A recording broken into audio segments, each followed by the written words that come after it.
16 বছরে যত জুলুম অত্যাচার হয়েছে প্রতিটি ঘটনার যেন বিচার হয়, এমনটাই দাবি করেছেন এবি পার্টির সদস্য সচিব মুজিবুর রহমান মঞ্জু।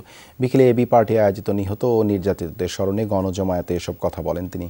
বলেন, রাষ্ট্র সংস্কার ও মেরামতের পাশাপাশি গত 16 বছরের সকল গুম, খুন, মিথ্যা মামলা, নির্বিচার জুলুম নির্যাতনের জন্য বিচার হয়।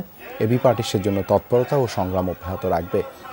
সমাবেশে সভাপতির বক্তব্যে মেজর মিনার বলেন, বৈষম্যহীন বাংলাদেশ গড়তে যারা জীবন দিয়েছে তাদের স্বপ্ন বাস্তবে রূপ না পাওয়া পর্যন্ত সংগ্রাম চালাতে হবে। এবি পার্টির প্রচার সম্পাদক আনোয়ার সাদাত টুটুলের সঞ্চালনায় অনুষ্ঠিত এই গণজমায়েতে আরও বক্তব্য রাখেন দলের যুগ্ম আহ্বায়ক অ্যাডভোকেট তাজুল ইসলাম, বিএম নাজমুল হক সহ আরও অনেকে।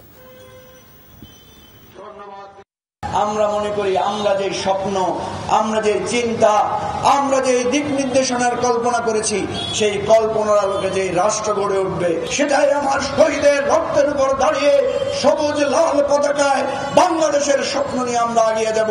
আজকে সবাইকে উদাত্ত আহ্বান জানাচ্ছি, বদল বাংলাদেশ বিনির্মাণে এবি পার্টির পতাকা তলে এসে একটি ন্যায় এবং ইনসাফ ভিত্তিক